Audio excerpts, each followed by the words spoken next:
is something that the Free Speech Union has been concerned about for some time. How extensive is this problem with police recording non-crimes? In the last 10 years since this concept was introduced in its modern form, 250,000 NCHIs have been recorded against people. Obviously, there's been the story this week of Allison Pearson. There have been numerous incidents that have attracted headlines in recent years. Amber Rudd, for example.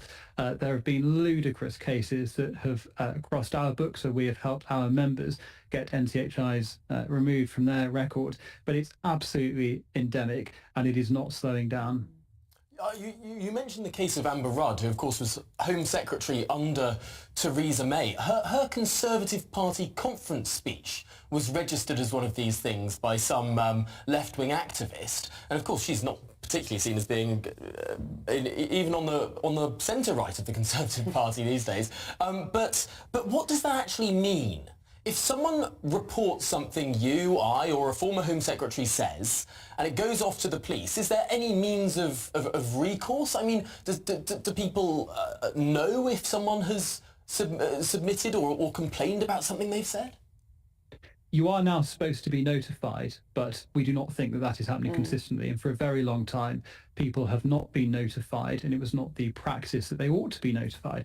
And this can have disastrous consequences for people. It's not just that it's a sinister thing that the police are doing that we object to on principled grounds.